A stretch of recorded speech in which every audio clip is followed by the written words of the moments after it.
మీ ఎలాంటి వ్యాపార ప్రకటనలకైనా వెంటనే మా ఛానల్ సంప్రదించండి. నమస్తే. ఈరోజు మన స్టూడియోలో ప్రముఖ ఆధ్యాత్మికవేత్త ఐకాన్ ఆస్ట్రాలజర్ గట్టుపల్లి సురేష్ బాబు గారు ఉన్నారు. సో గురువు గారితో మాట్లాడేద్దాం. నమస్కారం గురుగారు. జై శివనారాయణ. గురుగారు, అక్టోబర్ 20న మనకు దీపావళి. సో మనం ఓవరాల్గా ఈ రోజుని ఎలా వినియోగించుకోవాలి, ఆ రోజు ప్రత్యేకంగా లక్ష్మీదేవి పూజా విధానం ఏ విధంగా ఉండాలి? ప్రధాన సమస్య డబ్బు నిలవట్లేదు, ఆర్థికంగా అంతంత మాత్రమే ఉన్నామని అంటూ ఉంటారు. సో వాళ్ళందరికీ కూడా కాస్త ధనం నిలబడడానికి, ఆర్థికంగా బలపడడానికి ఏదన్నా రెమెడీ ఉంటే తెలియజేయండి. రెమెడీ అంటే మన ప్రేక్షకుల దేవులకి ముందుగా తెలిసినటువంటి రెమెడీ ఒకటి ఉంది, టపాసులు పేల్చడం. అదే దరిద్రం, ఇంకంతమించి దరిద్రమే లేదు. అయితే మొదటిగా మన ఛానల్ ప్రేక్షకులందరికీ కూడా దీపావళి శుభాకాంక్షలు మరొక మరి. అయితే కనుక ఈ దీపావళి నుంచిన అందరూ కూడా దెయ్యాలు భూతాలు వదిలిపెట్టేసి, అలానే శని యొక్క అశుభ దృష్టి వదిలిపెట్టేసి అందరికీ కూడా ఈ దీపావళి రోజు నుంచి అష్టైశ్వర్య ప్రాప్తి కలగాలనుకుంటున్నాను. మనస్ఫూర్తిగా నేను కోరుకుంటా ఉన్నాను. అందరికీ కూడా మరొక మారి దీపావళి శుభాకాంక్షలు మన ప్రేక్షకులకి. అయితే ఈ దీపావళి అక్టోబర్ 20 అని అందరికీ సందేహం ఉంది, కానీ అక్టోబర్ 20 కాదు, 21వ తారీఖున దీపావళి. ఎందుకంటే దీపావళి అనేది అమావాస్య గడియల్లో చేస్తారు. అయితే ఈ అమావాస్య 21వ తారీఖు సూర్యోదయానికి ఉంది, 20వ తారీఖు చంద్రోదయానికి వస్తుంది. అంటే 20వ తారీఖు మధ్యాహ్నం నుంచి తిథి ఉంటుంది కాబట్టి ఇది వచ్చేసి సూర్యోదయానికి ఉన్నటువంటి పండగ కాబట్టి ఇది పండగ వాతావరణం కాదు, కానీ సూర్యోదయానికి ఉన్నటువంటి తిథిని చేస్తారు కాబట్టి 21వ తారీఖు అమావాస్య కాబట్టి ఆ రోజున దీపావళి చేస్తారు. లేదు 20వ తారీఖు చేసేవాళ్ళు కూడా చేసుకోవచ్చు, దాంట్లో ఏమీ ఇది లేదు. ఇంకో విషయం ఏంటంటే ఇది ఏ దేవునికి సంబంధించిన పండగ కాదు. అందరూ అనుకుంటారు దీపావళికి లక్ష్మీ అమ్మవారి పూజ ఏంటని. దీపావళి వేరు, లక్ష్మీ అమ్మవారి పూజ వేరు. ఓకేనా? దీపావళి వేరు, పూజ వేరు. అలానే దీపావళి పండగ కాదు, అది ఒక రాక్షస సంహారం తర్వాత మన అందరిలో వెలుగు నింపాలి అనుకునేటువంటి జ్ఞాతంలో ప్రతి ఒక్కరు కూడా ఇంట్లో ఆనందం అంటారు. దాంట్లో ఆ దీపాలు వెలిగించుకొని వెలుగు నింపుకొని వాళ్ళ మనసు మైండ్ అంతా వెలుగు నింపాలి, ఇక నుంచి బాగుండాలి, మనకి చైతన్యం రావాలి, ఫ్రీడమ్ రావాలి, సంపాదించుకోవాలి. ఫ్రీడమ్ అంటే ఆయిల్ ఫ్రీడమ్ కాదు, గోల్డ్ డ్రాప్ ఫ్రీడమ్ కాదు. మనలో ఒక చైతన్యం వచ్చేసి గొప్ప విషయాలు బయటికి వెళ్ళి వెదజల్లుకొని మనకి ఇంకే చెడు ఉండదు అనుకునేటువంటి మనకి చైతన్యం రావాలని చెప్పి చేసేటువంటిది దీపావళి. మనకి అంత వెలుగు నింపాలని దీపాలు వెలిగిస్తారు. అది దీపావళి చేసేటువంటి, అది పండగ కాదు. ఓకే, మొదటి అందుకే కులాల మతాలకు సంబంధం లేకుండా చేస్తారు దీపావళి, హోలీ లాగా. కాబట్టి ఈ యొక్క అక్టోబర్ 20వ తారీఖు చేసుకునే వాళ్ళు చేసుకోండి. అక్టోబర్ 21వ తారీఖు చేసుకునే వాళ్ళకి శ్రేయసిద్ధం ఉంటుంది. ఇంకోటి దీపావళి 3 రోజులు చేస్తారు, ఇదొకటి. అయితే అక్టోబర్ 20వ తారీఖు చేసుకోవాలనుకున్న వారు ఎవరైనా ఉంటారో మనం ఇద్దరికి చెప్తాం. అక్టోబర్ 20వ తారీఖు చేసుకోవాలనుకో వారికి అయితే కనుక లక్ష్మీ అమ్మవారి పూజ, లక్ష్మీదేవి పూజ. ఎప్పుడైతే లక్ష్మీదేవి పూజ చేసేప్పుడు లక్ష్మీ ఒకదానికి చేయకూడదు, గౌరీమాతను చేసుకోవాలి, వినాయక స్వామిని పిలవాలి, అలానే కుబేర స్వామిని పిలవాలి. వీళ్ళు నలుగురిని ఆహ్వానిస్తేనే లక్ష్మీ అమ్మవారు ఉంటారు. ఇది ముఖ్యంగా. రెండోది, ఆ రోజు కనుక పూజ చేయాలనుకుంటే కనుక సమయం వచ్చేసి 6 గంటల 10 నిమిషాల నుంచి 7 గంటల 50 నిమిషాల లోపు పూజ చేసుకోవచ్చు లక్ష్మీ అమ్మవారికి. ఇక 21వ తారీఖు చేసుకోవాలనుకున్న వారికి 5 గంటల 30 నిమిషాల నుంచి 7 గంటల 40 నిమిషాల లోపు ఈ 2 లగ్నాలు వస్తాయి. ఈ 2 లగ్నాలు కూడా మంచి డబ్బులు వచ్చే లగ్నాలు ఇవి. సాయం సంధి వేళలో ఆ లగ్నాల్లో చేసుకున్నట్టయితే కనుక మంచిదిగా డబ్బులు వస్తాయి, ఆదాయ వనరులు వస్తాయి. పువ్వులు చించి తుంచి కాడలు తీసి వేయకూడదు అమ్మవారి మీద, పువ్వుగానే వేయాలి, అప్పుడే డబ్బులు వస్తాయి. వీరంతా కూడా దాన్ని దుమ్ము ధూళి చేసేసి కార్లన్నీ వేస్తుంటారు అన్నమాట, అట్లా వేయకూడదు. అలా పువ్వుతోనే వేస్తే అమ్మవారి డబ్బులు వస్తాయి. బంతి పూలతో పూజ చేయకూడదు. ఇవన్నీ కూడా నియమ నిష్ఠలు అనమాట.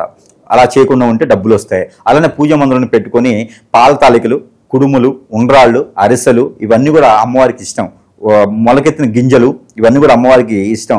పాలు కాచి చల్లార్చి దాంట్లో తేనె బెల్లం కలిపి అమ్మవారికి నైవేద్యం పెట్టి అవి స్వీకరించాలి. ఖచ్చితంగా మనలో ఉన్నటువంటి చెడు పోతుంది, డబ్బులు వస్తాయి. ఇవన్నీ కూడా గురువు గారు చెప్పినటువంటి రెమెడీకి ఒక 50 నుంచి 70,000 రూపాయలు దక్షిణ అయితే ఇచ్చుకోవాల్సిందే.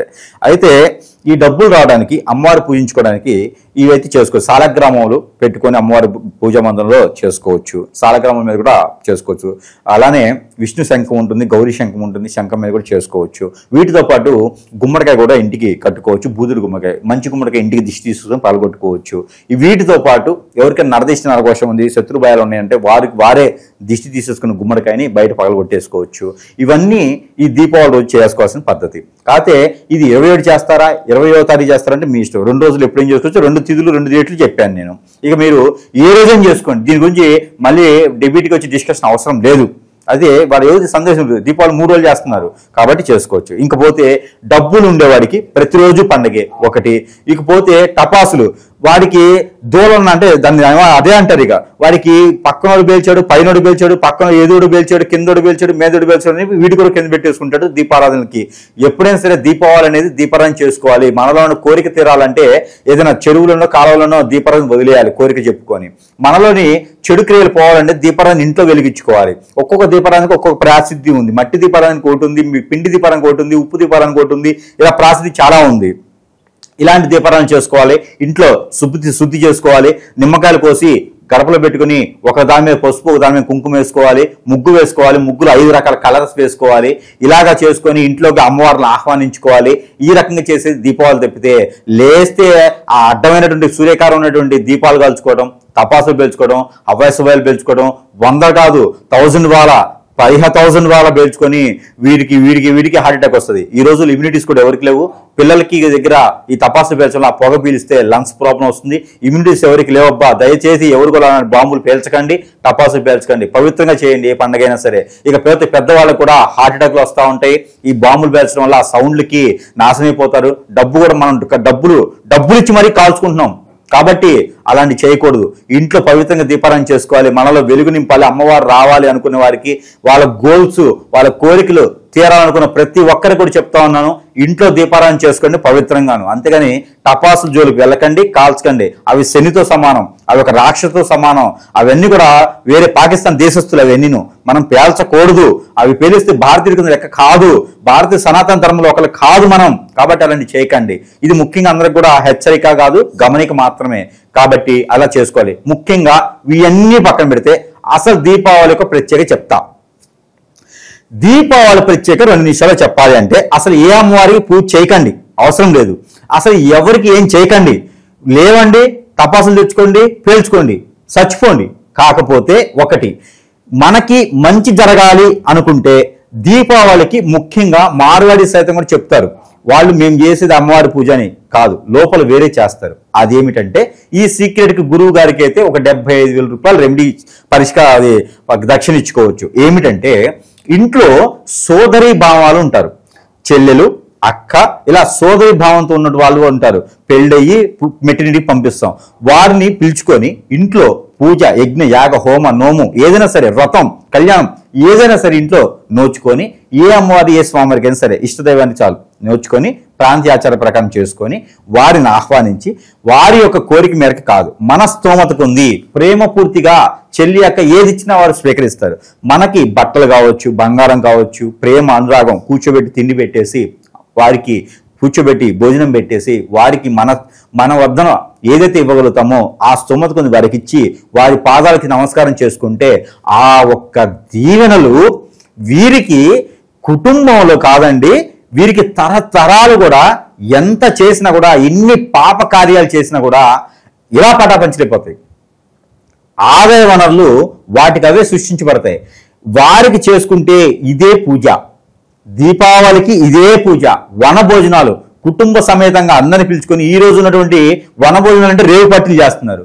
రేవు పట్టులు వనభోజనాలు అండి, వాళ్ళ బొంద అది చేస్తా ఉన్నారు. అట్లా కాదు, వనభోజనాలు అంటే కుటుంబ సమేతంగా పిలుచుకొని ఉసిరి చెట్టు కింద కూర్చొని చేసేటువంటి వనభోజనాలు. ఈ రోజు వనభోజనాలు కూడా పిక్కిన రేవు పార్టీలు చేస్తున్నారు. డబ్బులు తీసుకున్న వాళ్ళ దగ్గర రేవు పార్టీ వనభోజనాల కిందట. అదేం దరిద్రము మరి, డబ్బు ఎక్కువ పోతే ఇలాంటి పిచ్చే వస్తాయి జనానికి. అయితే ఇలాంటి కాకుండా గనక అందరినీ ఉమ్మడి కుటుంబంగా పిలుచుకొని ఒక దగ్గర కూర్చొని భోజనాలు చేసుకుంటూ, దానికి కూడా సందర్భం ఉంది. ఏంటంటే కనుక ఒక రాక్షసు చనిపోయి ఆ కాలం అంతా అయిపోయింది, మనం అంతా బాగుండాలనుకొని పిలుచుకొని మీరేం చేస్తున్నారు, వదనలు ఎట్లా ఉంటాయి, అందరూ బాగున్నారా లేదా, వైరస్ ఏంటి, ఇక ఏంటి, ఎలా ఉంది, గొడ్డేంది, గోదేంది, పంటలేంది, నెక్స్ట్ ఎలా ఉంది అనే దానికి నలుగురు కూడా కలగలుపుకొని మాట్లాడుకుంటే ఆదాయ వనరులు పెరుగుతూ ఉంటాయి. అది దీపావళి యొక్క ప్రత్యేకత. కాబట్టి అక్క, చెల్లి ఇలాంటి వాళ్ళని ఇంట్లో పిలుచుకొని సోదరి భావంతో వాళ్ళందరిగా అమ్మవారికి చీర పెట్టండి, పూజ చేయండి, అది వేరే. కానీ అక్క చెల్లెలకు కూడా వారికి సారి పెట్టండి, చీర పెట్టండి, ఇంకేదైనా పెట్టండి. ఏది ఇచ్చినా కూడా మనస్ఫూర్తిగా వారు మనల్ని దీవించేలా చేసుకోండి, ఏడిపియకండి. దీవించేలా చేసుకుని కనుక చేస్తే ఆ ఒక పుణ్యఫలమే.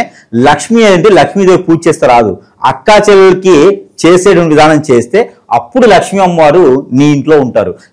లక్ష్మీ అమ్మవారు ఎట్లా ఉంటారు, కుబేర స్వామితో, ఆ వినాయక స్వామితో మీ ఇంట్లో ఉన్నటువంటి అష్టైశ్వర్యాలకి కాపలా ఉంటారు. ఆ లక్ష్మీ అమ్మవారు. లక్ష్మీ అమ్మవారి పూజ చేస్తే రాదండి. ఇక్కడ అక్కా చెల్లెలకి పూజ చేయడము, అక్కా చెల్లెలను ప్రేమించడము, అక్కా చెల్లెలని దగ్గర చేసుకోవడము, వారి యొక్క కష్టాలు తీర్చడము మనం చేస్తే అప్పుడు ఆ లక్ష్మీ అమ్మవారు మనల్ని కృపా కటాక్షని ఇస్తారు. ఇది అందరూ కూడా గుర్తుపెట్టుకోవాల్సినటువంటి విషయము. ఈ దీపావళి ప్రతి ఒక్కరు కూడా అక్కా చెల్లెలను పిలవండి. విధియ భోజనాలను ఉంటాయి.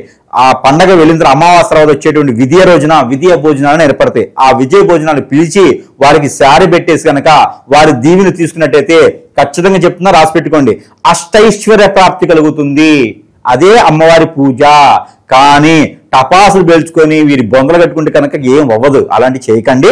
అందరికీ కూడా మరొక్క మారి ఏదైనా ఉంటే మీరు చూసుకోండి. ఇంకా అందరికీ కూడా దీపావళి శుభాకాంక్షలు ఈ 2025 సంవత్సరానికి.